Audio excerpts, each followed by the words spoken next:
Chevrolet must have one hell of an overtime budget for its performance vehicles department.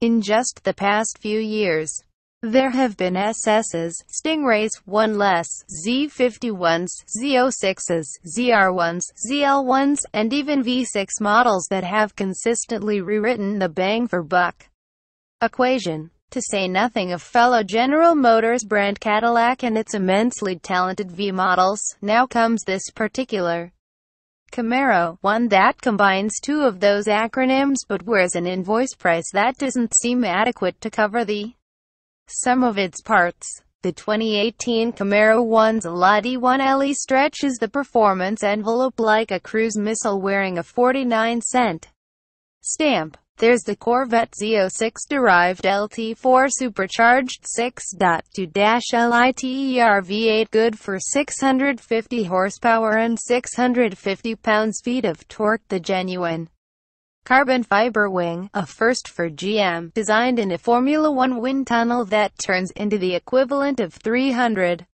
pounds of lead at 150 miles per hour, the gaping front end that swallows 106 cubic feet of air per minute more than a regular zl, and the splitter and dive planes. Also, check out the rubber. GM tapped Goodyear and the tire maker brought its Eagle F1 supercar 3R to the table, 305/30 ZR19s in the front and 325/30 ZR19 steamrollers at the rear, which is the widest tire ever fitted to a Camaro. Goodyear says they are good for 1.10 Gs of lateral acceleration, but if our well-attuned necks are any gauge, we're thinking it's even higher than that. The rubber is wrapped around forged aluminum wheels 1 inch smaller, 8 in diameter than the regular zl, along with the tires, and compared with the non-1L car, those rollers save 13 pounds in precious rotating inertias and unsprung mass.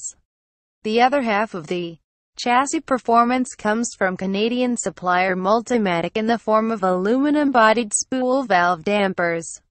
Not only do they provide an elegant and passive way to vary damping force, the inverted struts provide a means to achieve race car-like negative camber at the front end. Via a trick method to switch back and forth between street and track settings, the ball-jointed and forged aluminum top mounts of the front struts are adjustable to increase negative camber by 1.7 degrees.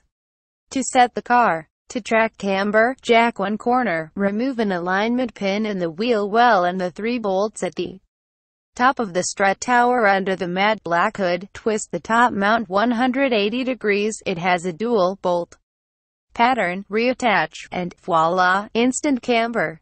Combined with fairly common eccentric alignment bolts, the zl1 can have as much as 3.7 degrees of negative front camber, although Chevy recommends negative 2.7 on the track. The 4 dampers together are about 23 pounds lighter than the 2014-2015 Z28 steel-bodied dampers.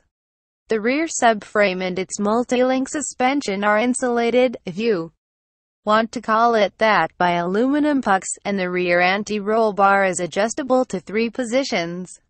Locking down the rear end and firming up the front communicates every crack in the road and even the slightest variation in lateral thrust with a sniper's precision.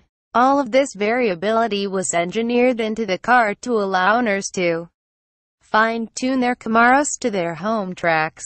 At the Jacques Villeneuve designed Area 27 in British Columbia, we ran 40-plus laps of the 3.0-mile circuit. It was the brakes, the iron rotor units, carry over from the regular zl except for the ABS calibration, rather than spent tires that prevented us from turning more than 5 hot laps at a time. The pedal gets a little long on the 5th lap.